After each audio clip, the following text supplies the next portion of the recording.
Okay, this is Awkward Occurrence for Awkward Entertainment. And today we're going to be talking about the Popeyes chicken sandwich craze. And then we're going to be looking into Malcolm X history. So we're just going to check on the history of Malcolm X himself, Malcolm X's grandson, by his, I believe, first daughter, I believe, his wife, and we're just going to cover those topics. So I'm going to try not to make this video too long, but we're going to start with WUSA 9 News. We're going to look at a skit one of their anchors did about writing a letter to Popeyes about the long lines to get chicken sandwiches. Alright, here we go. Yeah, it's time for my final thought. After the recent chicken wars, I felt compelled to write an open letter to Popeyes, all of us. Dear Popeyes, how long do you expect me to wait in line? 10 minutes? 20? Maybe even... And the lines at Popeyes were long for a chicken sandwich. And some of them may not have been getting chicken sandwich, but most of them. Then you got so many chicken sandwich skits and videos being uploaded about eating a sandwich and reviewing it, which is crazy to me. 30. And that time, I could have not watched the whole episode of Meet the Browns. But like 50, I'm patiently waiting. Only to be told, sorry, we just sold our last sandwich. How does this happen, Popeyes? How, Sway? You knew I was coming. You knew we were all coming. You see folks out here talking about you on social... Yeah, someone told me about the chicken sandwich. You got a bunch of people online doing reviews on the chicken sandwich. I'm like, that thing is taking off about a chicken sandwich. And you got millions, I'm gonna say millions of uploads, but right now you got hundreds of uploads about Popeye chicken sandwich versus this chicken sandwich, or just Popeye's chicken sandwich going to get it. You know, just millions of people are focused on a chicken sandwich, going to buy a chicken sandwich. Okay. For media, you see the memes. You think we were joking? You think it's a game? You think because your sandwich is good, you could do us like this? You think just because the breast meat is so tender and cooked to perfection, you could treat us any kind of way? You think because... It was alright. It was fresh because I guess, you know, a lot of people order it. They gotta drop that chicken back to back, get the orders out, keep it fresh because, you know, it's going out the door. It's going out the door like hotcakes. They should have added some waffles to it. Shoot, some waffles would have been good with it. But it is some good hot sauce. It's hot, not too hot, you know. It's hot. The bun is an actual bun, and the sauce is spicy goodness, and the pickles just off the chain. You can take us for granted. You can't treat people like this, Popeyes. It ain't right. You expect me to just pull up outside the drive-thru and wait? You know there's no parking spots out there. I'm gonna pull up on the sidewalk, but come on. How about that extra 9 minutes wait for the chicken to cook? You expect me to be cool just because you gave me a soda while I wait? You know that machine don't work. You ain't changed the filter since 2017. It ain't right. Why you treat me like this? As much time as we spent together, you know I love you, Popeyes. Yes, I went to Wendy's once or twice, but she don't hold me down like you do. Or at least like you used to. If you don't start treating me with a little respect, a little dignity, I'm gonna have to quit you. I just can't believe they did a whole segment of him. I guess he really writing too. He thought of it beforehand. About Popeye's chicken on the news, on your local news station. I understand it's entertaining, it is entertaining, but really, you couldn't talk about nothing else besides chicken with hot sauce and pickles. Because I know they get a lot of views per day, per morning. They're on their morning shift, hundreds of thousands. And just within them couple hours, maybe more than that. Chicken. As soon as I get one more sandwich, love, Craze.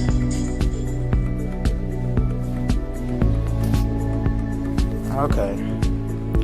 So my thoughts on that is whole world gone chicken crazy and doing a bunch of videos about chicken. You know, knowledge is looking up Popeyes chicken and watching chicken videos. I ain't gonna say I didn't watch a couple chicken videos, but I'm just amazed. Like, how many people watch that type of stuff?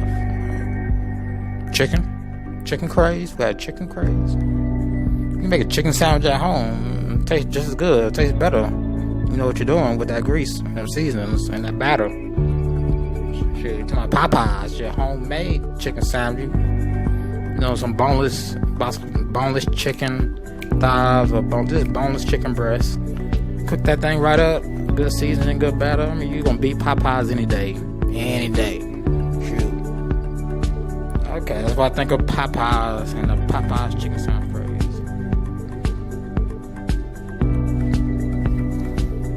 I will go to one of the skits, but I should, because I don't know if I'm uploading this to YouTube or not. I probably will. That's why I don't want to play the skit.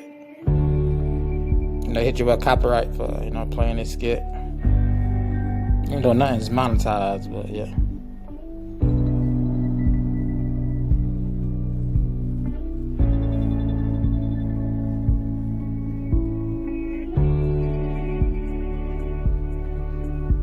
And we're gonna get into Malcolm X.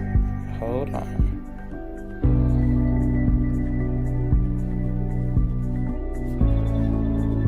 Okay, we're gonna get into Malcolm X. We're gonna look at a few YouTube video archives of his speeches back in the 60s, his interviews. Then throughout the way, I may stop and say whatever my 2 cents. So let's restart this. Mr. O'Connor, what is your real name? Malcolm X. Is that your legal name? As far as I'm concerned, it's my legal name. Have you been to court to establish this? I didn't have to go to court to be called Murphy or Jones or Smith. Excuse me for answering you this way. That's all right. And he don't have to go to court to be called Nigger, Murphy, or Smith, or George, or Yellow, or whatever wild names those who dwell in the mindset of racism. Especially when it comes to the opposite, white-black. When it comes to a white person making them names, or a black person making them names for a white person. Here we're talking about Malcolm X and African American in this current history we live. We go by skin colors for some odd reason, not just human beings. So here in this current history, Malcolm X is speaking on being African American and being called prejudiced names made up by what they call white people. Chinese person were to say his name was Thatcher Murphy, you would look at him like he's insane, because Murphy is an Irish name, a European name, or the name that has a Caucasian or white background, and a yellow person. Chinese is a yellow man, and he has nothing to do or no connection whatsoever with the name Murphy. And if it doesn't look proper for a person who is yellow or Chinese to be walking around named Murphy or Jones or Johnson or Bunch or Powell, I think it would be just as improper for a black person or the so-called Negro in this country, as we're taught by the Honorable Elijah Muhammad, to walk around with these names, and therefore he gets into in the early 60s. This is when he was with Elijah Muhammad deeply. Later on in the 60s, that's when all the shit hit the fan between him and Elijah's son. And that's when you look throughout chronological history with Malcolm X, if you look through 1960 to when he died and just look from the beginning to the end, at the end his mind changed he just wasn't with Islam anymore. His message became different, but he never lived long enough to speak, to give more of a message. So when people say he's a shill or agent, I don't know. If they put on a good show, they put on a good show with him. If he really died in the end or didn't, then they put on one hell of a show with this Malcolm X thing and Martin Luther King thing. If they are agents, and if they are agents, still a good thing. But if they are agents, there's, always an agenda behind it. But, they said God used evil for good, so either way, it's gonna be it's gonna end up good for mankind. Especially if mankind stick together, keep their heads together. Teaches us that during slavery, the same slave master who owned us put his last name on us to denote that we were his property. So when you see a Negro today who's named Johnson, if you go back in his history, you'll find that he was once his grandfather or one of his forefathers was owned by a white man who was named Johnson. His name is Bunch. His grandfather was owned by a white man that was named Bunch. Would you mind telling me what your father's last name was? My father didn't know his last name. My father got his last name from his grandfather, and his grandfather got it from his grandfather, who got it from the slave master. The real name. And if history is correct, that's correct what he's saying. So our people were destroyed during slavery. Was there any line, any point in... Because slavery was hundreds of years in America. So... genealogy of your family when you did have to use the last name, and if so, what was it? The last name of my forefathers was taken from them when they were brought to America and made slaves. And then the name of the slave master was given, which we refused. We reject that name today. You mean you won't even tell me what your father's supposed last name was, or gifted last name was? I never acknowledge it whatsoever. Let me ask you about the status of Elijah Muhammad. First of all, is he ill? I spoke to him today. He's in better health than he has been. He's suffering from asthmatic bronchitis. Is that why he didn't attend your rally last Tuesday? The only reason that he didn't attend was his ill condition. And the weather here, especially on that particular day, was of such nature that it would have been almost insane for him to come. Well, now, did you hold that meeting last Tuesday because it coincided with the general election, the primary election? I think if you study the history of Mr. Muhammad's work and religious work in this country, we've had our convention on February the 26th every year for, I think, the past 33 years. Well, now, while you don't care to discuss your former name or the name that the slave master gave to your antecedents, it is a matter of record that Muhammad's last name was Poole, Elijah Poole. No, that's the name that his slave master gave to his grandfather or great-grandfather, but that's not his name. Well, his mother and father thought when they called him Elijah Poole that was his name. They didn't know any better. Well, if they didn't know any better or not, they thought that was his name. Yes, sir, but sir... Well, what I'm trying to find out is when did he cease to be Elijah Poole and get to be Elijah Muhammad? And the guy drilling him about his father's name and bringing up Elijah's last name as Poole, and Malcolm wanted to make his case that it is a name that the white man, put on them. So now I got to research where Elijah Poole came from. Was he born in America? Okay, because if he was born in a different country, then the circumstances may have been different for black people in that country.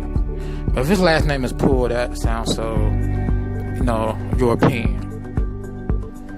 1831, I think it was, in Detroit, he was taught the true history of our people and made aware at that time that he was wearing an English name, and by not being an Englishman, he looked out of place. And his teacher... When he said the true name of the people, he said he was taught the true history of the people. The true history of the people starts with Creator. That's the true history. It's like people try to look back in time, but they don't go far enough. But you don't go to God, the created humans. That's your genealogy. So that's the root genealogy is Creator, and all Creator is, and emotions and everything. But they just stop at certain points in time. That's how I'm looking at it right now. Gave him the name that he's wearing today, Muhammad, Elijah Muhammad. All right, now when did he become what he purports to be in your literature, the son of Allah? I've never heard the Honorable Elijah Muhammad referred to as the son of Allah. The prophet of Allah. I've never heard him referred to as the prophet of Allah. What do you refer to as? Messenger of Allah. All right, the messenger of Allah, and I appreciate prophet is somebody who predicts the future. He's not predicting the future, whereas a messenger is someone who carries a message that has been given to him by one who authors that message. Well, now, who gave him the message and to whom is it supposed to be delivered? Master W.F. Muhammad, the one who taught him, is the author of the message. He gave it to the Honorable Elijah Muhammad, which makes him the messenger. And he's to... And that was the brainwash Malcolm got into. Some way, somehow. And again, we're still trying to see if he's, well, like they say, a double agent. So, but again, I can see where his mind is. Because this is 1960. Well, this is the early 60s, 1960.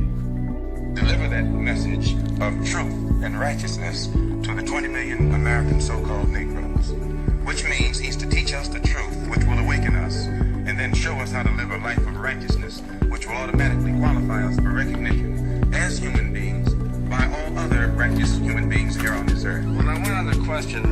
With reference to what Mr. Hurlbut asked you a little bit ago, you took a very moderate position. By all other righteous human beings, that's the truth, which will awaken us, and then show us how to live a life of righteousness, which will automatically qualify us for recognition as human beings, Negroes, which means he's to teach us the truth, which will awaken us, and then show us how to live a life of righteousness, which will automatically qualify us for recognition as human beings by all other righteous human beings here on this earth. Well, now, one other question. Deliver that message of truth and righteousness to the 20 million American so-called Negroes, which means he's to teach us the truth, which will awaken us, and then show us how to live a life of righteousness, which will automatically qualify us for recognition as human beings. Now, what qualifies you as recognition as human beings is you just being a human being, period. And not doing these subtitles. Like, if at the top human being, then you break it down into all these races and cultures. Right? And somehow, you get racism and prejudice, all this crazy shit out of all that. But what qualifies you as a human being is being a human being, being a human. By all other righteous human beings here on this earth. Well, now, one other question. With reference to what Mr. Hurlbut asked you a little bit ago, you took a very moderate position of wanting independence without having any hatred for the whites. Do I understand that correctly? Hatred is not involved in it whatsoever. Well, I recall in a recent plane crash, 2 or 3 years ago, or less than that, a charter flight on Air France in which a group of people from Atlanta, Georgia, were, as they say in the business, as they took off from... We're gonna get into some craziness. It's gonna be some craziness, right? From Marley Field. And you were quoted at that time as expressing great gratification that this tragedy had occurred. Do you recall that? I recall it. What did you say? Do you remember? The press misinterpreted it and misrepresented it. What did you say? They said that it was made at a Muslim meeting. It wasn't. It was made at a rally of Negroes, Baptist, Methodist, Catholic, and otherwise in Los Angeles, who were rallying to protest the brutal shooting of 7 unarmed Negroes And what did you by say? heavily armed white policemen in the city of Los Angeles. And because we are people who have been taught by the Honorable Elijah Muhammad to never 7 unarmed Negroes And what did you by say? heavily armed white policemen. And that is true. I believe that is true, especially in the 70s. There weren't no body cams and all that crap. And people had a lot less sense. And people got more sense. With integration and whatnot. But true. Ooh. In the city of Los Angeles. And because we are a people who have been taught by the Honorable Elijah Muhammad to never carry weapons of any kind, but to get on God's side and rely on God to fight our battles for us. At the time that these brothers were shot down so brutally, I pointed out at the funeral of the brother who died that God would step in and take a hand in giving us some form of justice for the brutal killing of our brother. And when they blamed... And that form of justice is, in the end, that they go to hell for what they did. You know, if God show him mercy, God show him mercy. If not, but murder though. Crashed in France.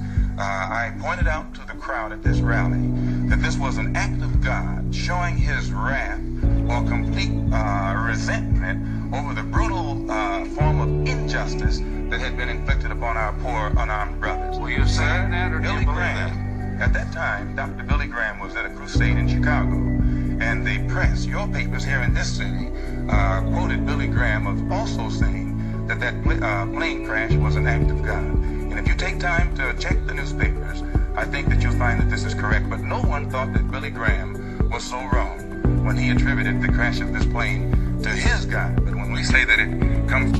He's talking about Pastor Billy Graham, and I can't co-sign with Billy Graham on saying that or them agreeing with that in any way. That God's gonna take down a plane. God is gonna judge righteously. You know the Bible. I don't get too much into this part of the history, or this part of the interview. From our God, then we're looked upon as being, outrageous. I know, but you took the position that this was a matter of satisfaction to you for an injustice done against you. And I think that that's a trifle severe. We did not think that it was a coincidence that 120 of the whites on this plane came from the state of Georgia, a state that has the worst record in the history of America for the mistreatment of black people in this country. Worse than Mississippi? They maybe are a little less Mississippi is a little less hypocritical today than Georgia, but both of them are still practicing the same thing. Now the whites in Georgia bite Negroes with a smile, whereas they used to bite them with a growl. But they're still being bitten, and we don't think that it is any worse to be bitten with a smile than it is to be bitten with a growl. Mr. Calvert, while we're on the subject of Mississippi, what is your organization's position Let's skip around. Mississippi in the past? Hates the shape of your nose. Objectively and realistically, the greatest sin that they're doing now is trying to pretend that they never committed a crime, that they never did any wrong. And when the Honorable Elijah Muhammad points out the injustices that our people are suffering, they make that sin worse by accusing him of teaching hate, or by accusing him of black supremacy, or by accusing him of advocating violence, simply because he is pointing out the real factors in the problem. We have a little time left. You don't have to hurry so much. One white man named... And there's nothing wrong with him pointing out the mindset of America. And again, when that black skin color was integrated into America. Even before then, the perception people had on blacks was terrible. And the trials they put blacks through, terrible. It's terrible. And some of that residual or residue still lingers in the culture today. I'm not gonna get too much into why, but we know why. I'm continuing the video. Lincoln supposedly fought the Civil War to solve the race problem, and the problem is still here. Another white man named Lincoln, again the same white man, issued the Emancipation Proclamation to solve the race problem, and the problem is still here. Some more white liberals came along with the 13th, 14th, and 5th Amendments, which were supposed to solve the race problem. The problem is still here. 9 years ago, 9 more white liberals, so-called, came up with what they call a Supreme Court desegregation decision, and the problem is still here. And then another white man named Kennedy came along running for president and told Negroes what all he was going to do for them if they voted for him, and they voted for him 80%. He's been in office now for 3 years, and the problem is still here. When the police dogs were biting black women and black children and black babies in Birmingham, Alabama, that Kennedy talked about what he couldn't do because no federal law had been violated. And as soon as the Negroes exploded and began to protect themselves and got the best of the crackers in Birmingham, then Kennedy sent for the troops, and there was he didn't have any new law when he sent for the troops when the Negroes erupted than he had at the time when whites were erupting. So we are within our rights and with justice, with justification, when we express doubt concerning the ability of the white man to solve our problem, and also when we express doubt concerning his integrity, concerning his sincerity. Because you will have to confess that the problem has been around here for a long time, and whites have been saying the same thing about it for the past 100 years, and it's no nearer a solution today than it was 100 years ago. And someone said, because whomsoever don't want a solution, make it seem like they want a solution. But I'm glad to see white and black people dating, Mexicans and black, Mexicans and whites. I'm glad to see mixed racing and humans being humans and being with other humans and not, following that racism mentality and walking, living, breathing in that racism realm and thinking of race and all this American culture. That's American culture, is racism, so can't say it's not, but it is.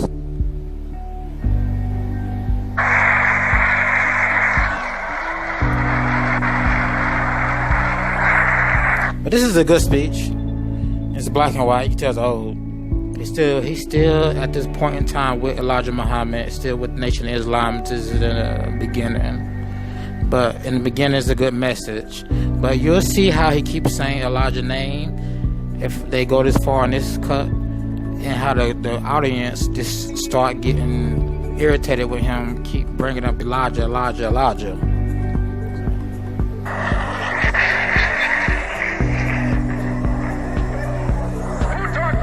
Bringing up Elijah, but wasn't bringing up Jesus. Wasn't bringing up God. Said a lot of Elijah, not enough Jesus. I don't think he said Jesus at all. I don't think Malcolm said Jesus at all in this. Because I know he wasn't Christian, he was Muslim, but still, his main focus was Elijah. Elijah, a man, an idol, a man. Please, who taught you to hate the texture of your hair? Who taught you to hate the color of your skin to such extent that you bleach to get like the white man? Who taught you to hate the shape of your nose and the shape of your lips? Who taught you to hate yourself from the top of your head to the soles of your feet? Who taught you to hate your own kind? Who taught you to hate the race that you belong to? So much so that you don't want to be around each other. Now, who taught you to hate the God you belong to? That's single, one God. And then Jesus Christ, which is Son of God.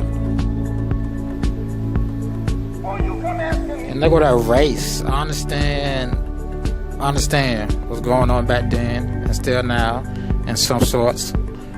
But just delete that word race. So Muhammad, does he teach hate? You should ask yourself who taught you to hate being what God gave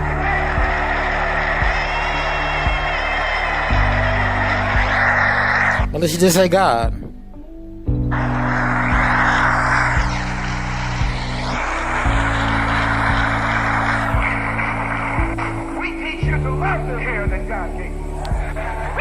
On a side note, some black women don't look good with that straightened hair.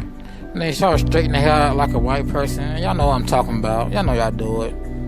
I mean, do you? It's just hair and you straighten it.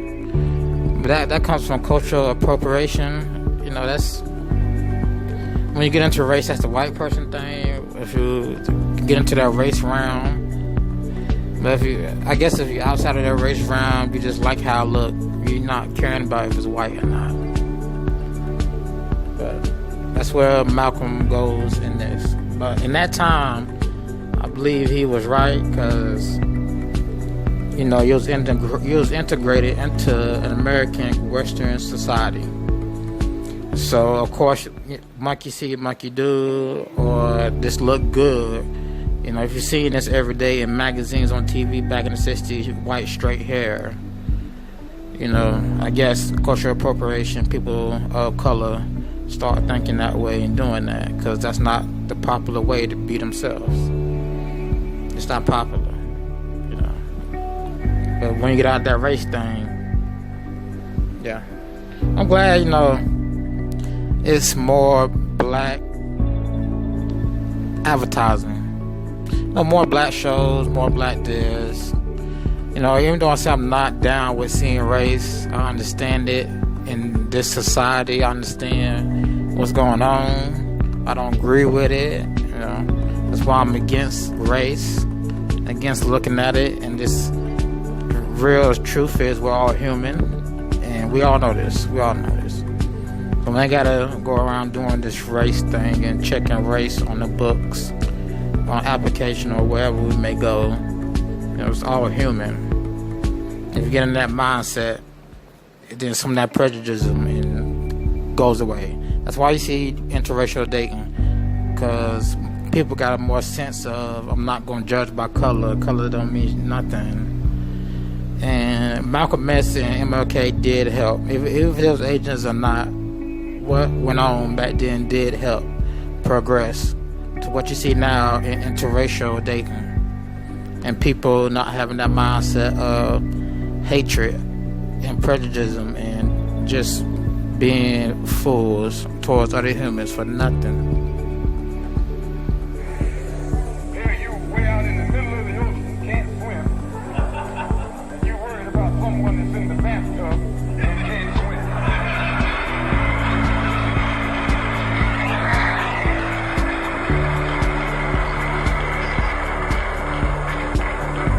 We don't steal, we don't gamble, we don't lie, and we don't cheat.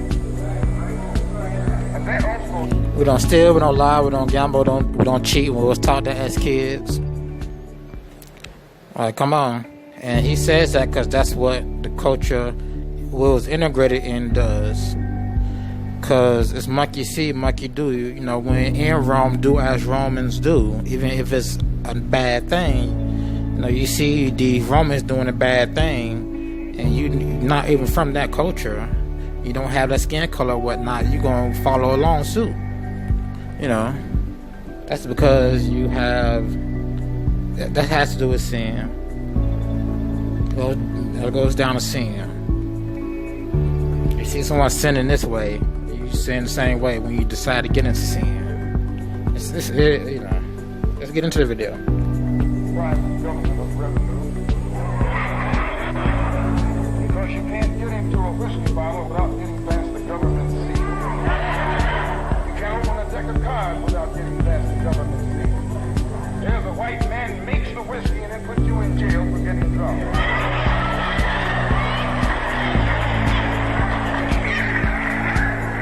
He sells you the cards and the dice and puts you in jail when he gets you used. So he's against us because we fixed it where he can't catch you anymore. He takes the dice out of your hands and the cards out of your hands and the whiskey out of your head. The most disrespected person in America is the black woman. The most unprotected person in America is the black woman. The most neglected person in America is the black woman. And as Muslims, the Honorable Elijah Muhammad teaches us to respect our women and to protect our women. And the only time a Muslim really gets real violent is when someone goes to molest his woman. We will kill you for our woman. I'm making it plain to that. We will kill you for our woman. We believe that if the white man will do whatever is necessary to see that his woman gets respect and protection, then you and I will never be recognized as men until we stand up like men and place the same penalty over the head of anyone who puts his filthy hands out to put in the direction of our women. Amen to that, and amen to, black, white, Hispanic, whatever you are, or you call yourself, and you are a woman, that applies to you.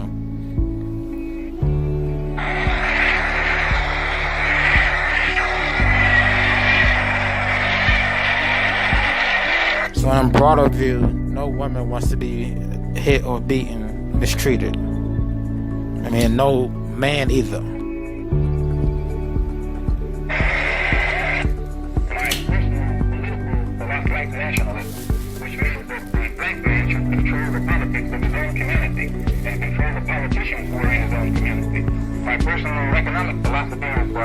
Shouldn't even be politics in the community.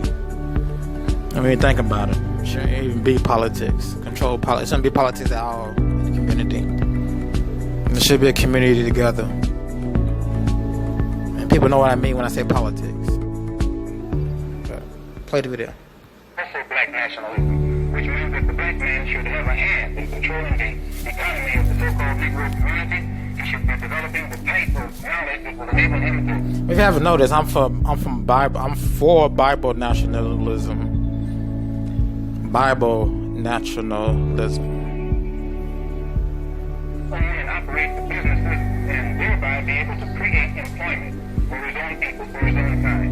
And the social philosophy also is black nationalism, which means that instead of the black man trying to force himself into the society of the white man, we should be trying to eliminate from our own society the ills and the defects and make ourselves likable and sociable among our own kind. Well, you seem to be dissatisfied with everything. That's what I want. I'm not. And then we should just... I'm gonna replay what he said. Satisfied with the defects and make ourselves likable and sociable. The black man trying to force himself into the society of the white man.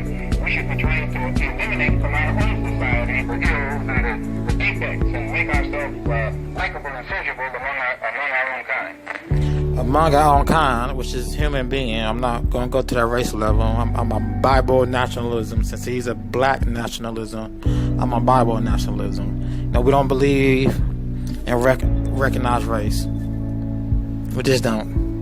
We understand what's going on. We understand it, but we don't believe in recognize it. So it's equality for all. And that is the Bible at its roots, really. We're all human. Our roots is Creator God. I want to say I'm forcing religion on them, or my perception or religion, but I don't see the bad news in that message that we all come from God, and we aren't race. We are only human race. And if we come to that realization, things will be much better off. Dissatisfied with everything. That's what you want. I'm not dissatisfied with everything. What you're able to see with your analytical mind is that everything that is offered doesn't produce what it's supposed to produce. And I'm just telling you that it doesn't produce what it's supposed to produce. But what is your ultimate aim? The only way the problem can be solved. First, the white man and the black man. And black nationalism, in my opinion, is not going to produce the results you want to produce. It's just not in the end. It's not. I don't believe it will. Have to be able to sit down at the same table. The white man has to feel free to speak his mind without hurting the feelings of that Negro. And the so-called Negro has to feel free to speak his mind without hurting the feelings of the white man. Then they can bring the issues that are under the rug out on top of the table and take an intelligent approach to get the problem solved. That's the only way that they'll ever do it. But the issues are under the rug, as he says, they don't want to bring from under the rug.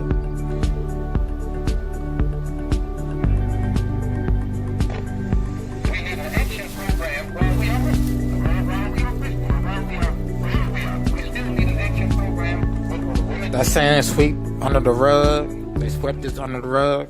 They don't want to uncover that rug. They prefer to keep it covered.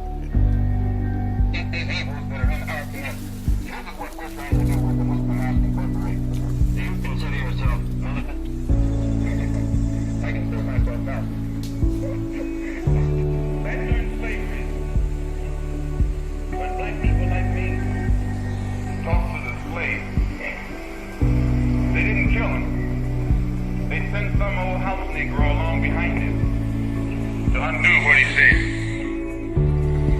You have to read the history of slavery to understand this. Without taking careful consideration. We're going to skip through it because I have to get into another part of this video. I don't want to make it super long. I may do a part 2 to it. But I'm going to skip through it. What is one actually?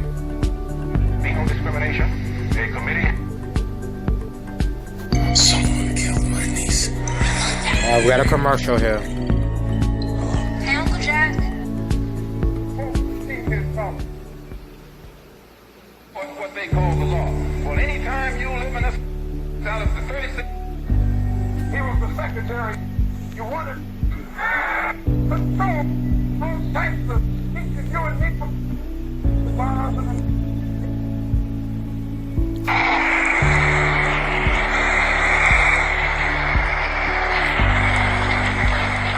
just one step farther to see am I justified in this stand. And I say, I'm speaking to go for a black man from America, which is a racist society. No matter how much you hear it, to see am I justified in this stand. Okay, that's the part I want to get to. I'm looking for the last speech he did on camera. So this is close to it, I think. But let's just listen and we'll go catch that last speech he did. And we'll wrap this part of the video.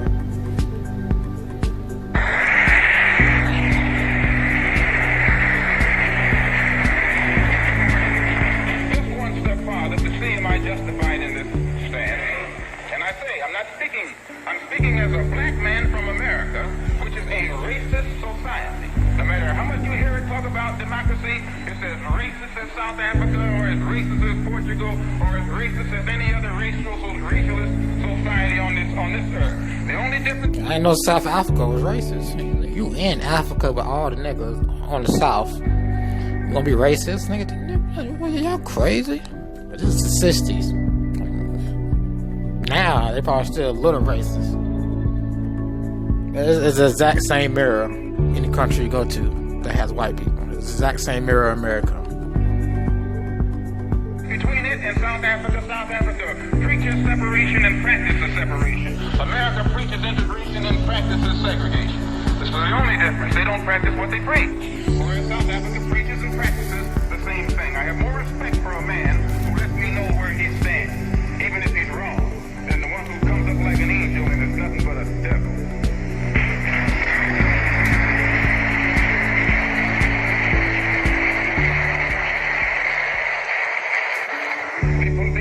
The system of government that America has consists of committees.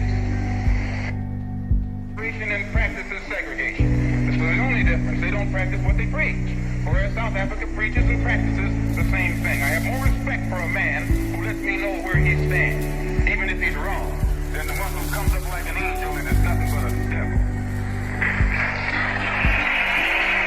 Comes up like an angel and is nothing but a devil.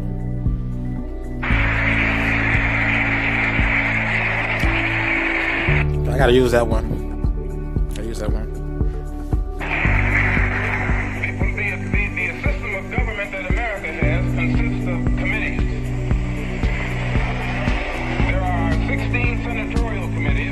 The country and 20 congressional committees. 10 of the 16 senatorial committees are in the hands of Southern racialist senators who were racialists. 13 of the 20, about this was before the last election. I think it's even more so now. 10 of the 16 committees, senatorial committees, are in the hands of senators who are Southern racialists. 13 of the 20 congressional committees were in the hands of Southern condition that exists on this earth. Thank you. Hold on. And now there has to be a change in a better world. Who's in power to make up his mind that he shouldn't suffer the slings and arrows of outrageous fortune, moderation, or to take up arms against the sea of troubles and by opposing, end them. And I go for that. If you take up arms, you'll end it. But if you sit around and wait for the one who's in power to make up his mind that he should end it, you'll be waiting a long time. And in my opinion, the young generation of whites, black, brown, whatever else there is, you're living at a time of extremism, a time of revolution, a time when there's got to be a change. People in power have misused it, and now they're... That sounds similar to what's going on right now. Has to be a you sit around and wait for the one who's in power to make up his mind that he should end it. You'll be waiting a long time. And in my opinion, the young generation of whites, blacks, browns, whatever else there is, you're living at a time of extremism, a time of revolution, a time when there's There's got to be a change. People in power have misused it, and now there has to be a change, and a better world has to be built, and the only way it's going to be built is with extreme methods. And I, for one, will join in with anyone. Don't care what color you are, as long as you want to change this miserable condition that exists on this earth. Thank you. In extreme methods,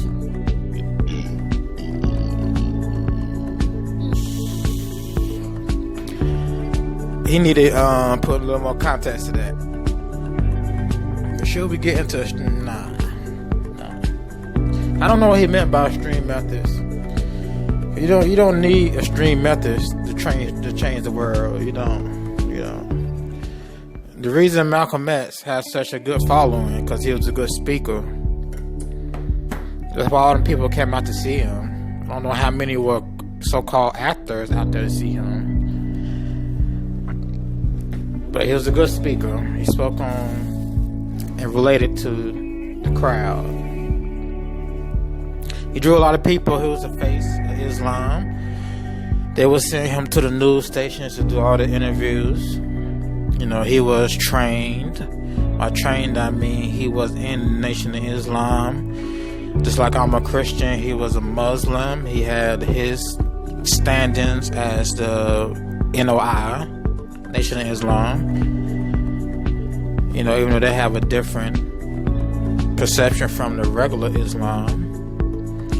So he was someone they sent to interviews to speak, to speeches to speak. And in the end, whatever happened. In the end, people don't know if he was alive or dead back then. But again, I know there's one more video. But what I wanted to say, you don't need extreme methods to change the world. Jesus Christ didn't have extreme methods to change the world. If you think Jesus Christ is extreme or was extreme, that's something wrong with that line of thinking.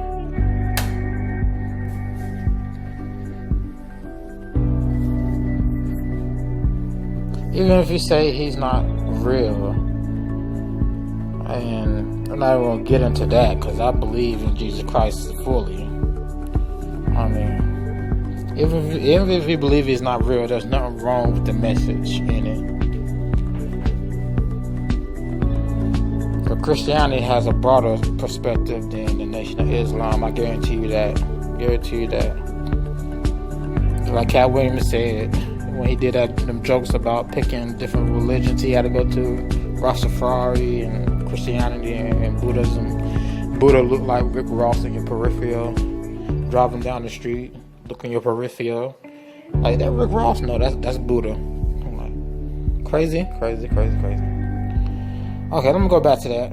So y'all, this is Janelle Eliana, and this is just me going back and forth with people about her current status on YouTube with them 1.6 million subs and 3-4 videos.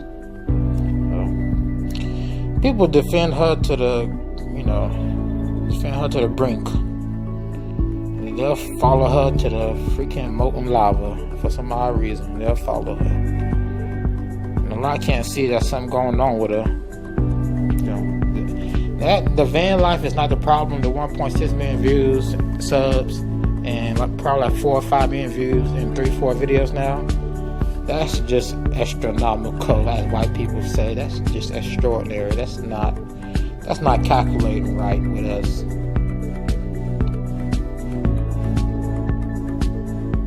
Follow Malcolm X. I'm gonna put follow. Well, I was talking about her followers.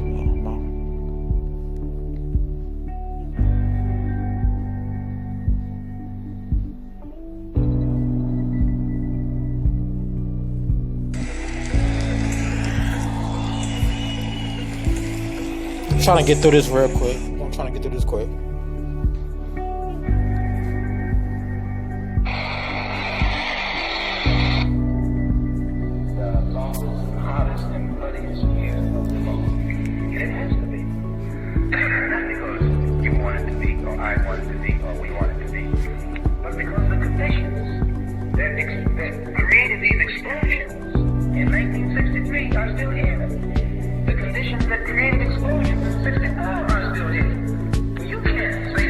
talking about the conditions that created, let's say, civil war back in the 60s, you know, with the incoming civil rights later on in the late 60s, but everything in the 60s before civil rights. All the events that led up to that. The ingredients are still here. And as long as those ingredients, explosive ingredients, remain, then you're going to have the potential for explosion on your hands. And brothers and sisters, And it's still here. I spend my time out there in the street. The ingredients are still here. Listening to what they have to say, and they're dissatisfied. They're disillusioned. They're fed up. They're getting to the point of frustration where they are beginning to feel what do they have to lose. And when you get to that point, you're the type of person who can create a very dangerously explosive atmosphere. This is what's happening in our neighborhoods to our people. I read a poll taken by Newsweek magazine this week saying that Negroes are satisfied. Oh yes, you know, Newsweek's supposed to be a top magazine with a top poster talking about how satisfied Negroes are. Maybe I haven't met the Negroes he met. Well, I know he hasn't met the ones that I've met. And but this is dangerous. This is where the white man does himself the most harm. Racism a lot worse before the civil rights bill came into place. A lot worse. You know, it took some decades for the minds to settle in to the change that was brought upon through all this, which was civil rights, looking at black as equals, and them just bringing attention to that. Again, I don't know if these people was agents, but I know in the 60s, that's when the civil rights came at the end of the 60s. And in the beginning of the 60s, you had all that events going on. Right? Even before then, it was crazy. But I would say it helped bring multi-racial dating. And that just means it helped expand people's mind, bring them out that hatred, and raising another generation to be hatred towards a race, towards something you call skin color. And just bringing them out of that realm of racism, bringing them out of that indoctrination. He invents statistics to create an image, thinking that image is going to hold things in check. You know why they always say Negroes are lazy? Because they want Negroes to be lazy. They always say Negroes can't unite because they don't want Negroes to unite.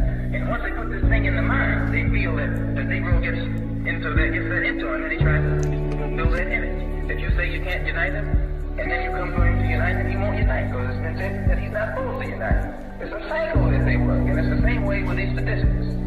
When they think that an explosive era is coming up, then they grab their cracks again and begin to shower the Negro public to make it appear that all Negroes are satisfied.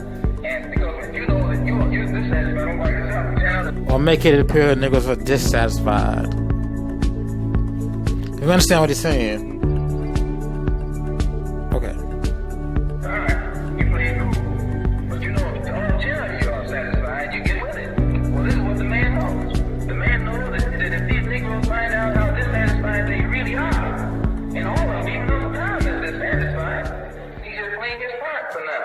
And this is what makes them frightened. It frightens them in France, it frightens them in England, and it frightens them in the United States. And it is for this reason that it is so important for you and me to start organizing among ourselves intelligently and try to find out what are we going to do if this happens, that happens, or the next thing happens. Don't think that you just gonna run to the man and say, look, boss, this is me. Why, when the deal goes down, you look just like me. It is outside. I'll make it tough for you. Yes, when the deal goes down, he doesn't look at you in any better light. No. I was on a television program in New York last week. One of the liberals did a takeoff on James Farmer. Now, here's James Farmer teaching Negroes to be nonviolent, loving, and all that. Why, they should be patting him on the back. And instead of them patting him on the back, they want to knock at him and put me in a position of having to defend him. And which I did. I was glad to, but I wanted to crack this man's neck anyway. And so that intellectual, so I point these things out, brothers and sisters, so that you and I will know the importance in 1969 65 of being in complete unity with each other, harmony with each other, and not letting the man maneuver us into fighting one another.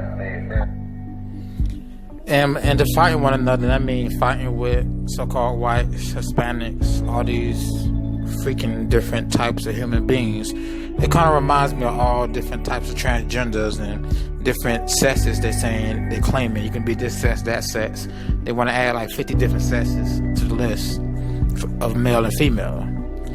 When you're human, there's only one name on that list. It's human beings. There's nothing else. There's no other races and all this and that. Just like there's no other sexes. This is human being.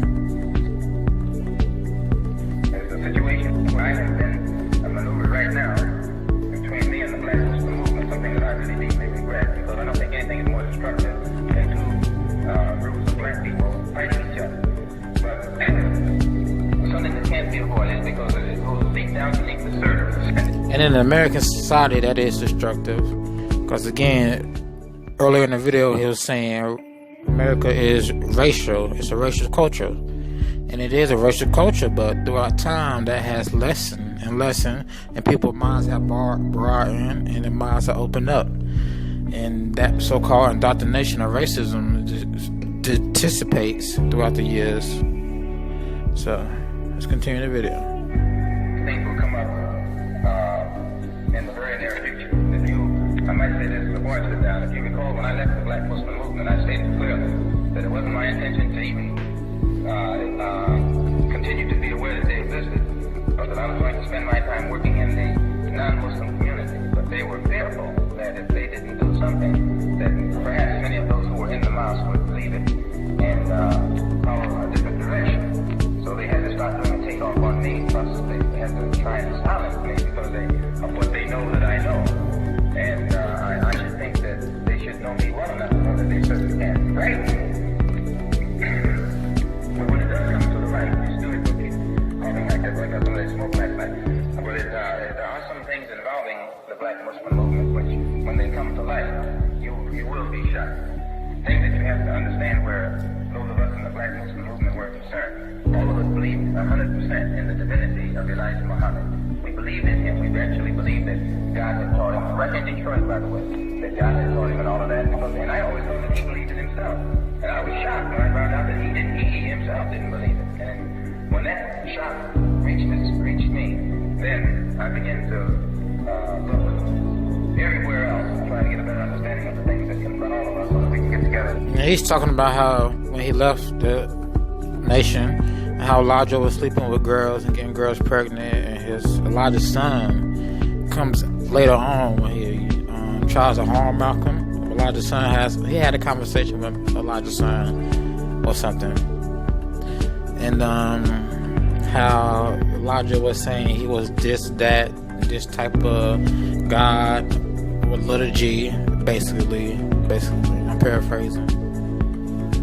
He's just talking about the wickedness and deception of Elijah Muhammad that he experienced, and this was in the later 60s. Some kind of way to offset. I am 65. Thank you for coming out this afternoon, this evening. I think it's wonderful that as many of you came out, considering the blackout on the meeting that took place. Also, and the brothers who are here are very progressive young men, and I would advise all of you to get with them in every way that you can to try and create some kind of united effort toward common goals. I want to hear that again. Things that confront all of us so that we can get together in some kind of way to offset. I want to thank you for coming out this afternoon, this evening. I think it's wonderful that as many of you came out, considering the blackout on the meeting that took place. Also, the brothers who are here are very progressive young men, and I would advise all of you to get with them in every way that you can to try and create some kind of united effort toward common goals, common objectives, and don't let the power structure maneuver you into a time-wasting battle with others when you could be involved in something. And black people should come together as as a communities all over, to come to some common goal, common structure. But that common structure shouldn't include racism. Shouldn't include being a separatism or separate from other humans or human period. Because we're all humans. That can't be one of the common goals.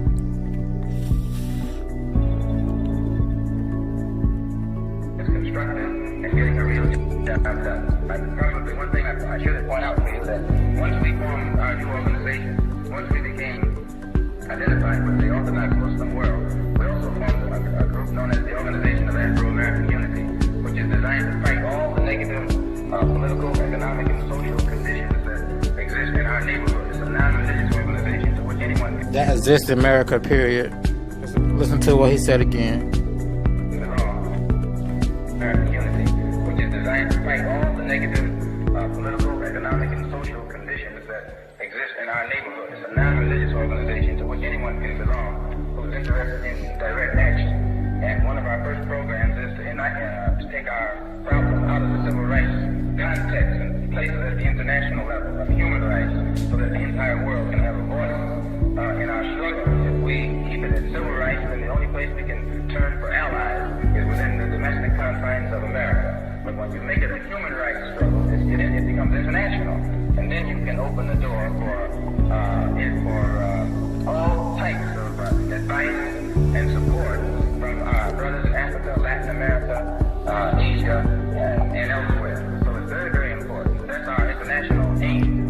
And that's our external aim. Our internal aim is to become immediately involved in a mass voter registration drive. But we don't believe in voter registration without voter education. We believe that our people should be educated into the science of politics so that they will know what a vote is for, what a vote is supposed to produce, and also how to utilize this united voting power so that you can control the politics of your own community and the politicians that represent that community. We're for that. And in that line, we will work with all other, even the civil rights groups, who are dedicated to increase the number of black registered voters in the South. The only area in which we differ with them is this. We don't believe that young students should be sent into Mississippi, Alabama, and these other places without some kind of protection. So we will join in with them in their voter registration and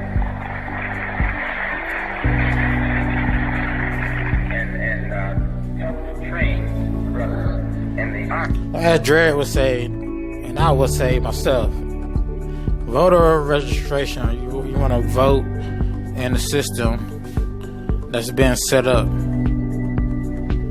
It's already set up. So even beforehand, in other Malcolm interviews, he talks about the NAACP having a bunch of coons, a bunch of people who just took money from outside forces, took money, and they really didn't do nothing for black people, the NAACP, back in the 30s, 40s, 50s, and so on. So, I mean, you're voting in a system that already has shown to be, I would say full of shit, but that has a racism construct, as Malcolm put it earlier in the video.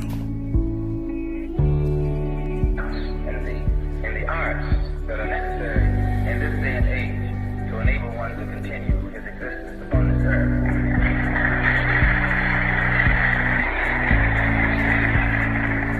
I say that again that I'm not a racist. I don't believe in any form of segregation or anything like that. I'm for brotherhood of everybody, but I don't believe in enforcing brotherhood on people who don't want it. As long as we practice brotherhood among ourselves, and then others who want to practice brotherhood with us, we practice it with them also. We work for that. But I don't think that we should run around trying to love somebody who doesn't love us. Thank you. Which is understandable, trying to love somebody that doesn't love you. And on a basic level, let's just say basic level, we are all humans, and we all should love one another. But when he says try to love somebody when they don't love you, don't think of that as saying don't love white people because they don't love you. I mean, not all white people still have or live in that realm or that racist culture that's being presented still in this day through devices of communication. So, practice brotherhood, and those who don't want to practice brotherhood with you, don't force them, of course. You know, if somebody don't want to say hey to you, don't break your neck to say hey to them. You know, that's basically that. It don't mean hate them. It don't mean hate. It don't mean be racist and be racist and say white people are evil or black people are evil and so on and so on. Alright, we're going to end this part of this video right here. And I'm not sure if I'm going to add another segment to this presentation. But let me do my little bit. This has been Awkward Occurrence with Awkward Entertainment. And I'll catch you in the next video.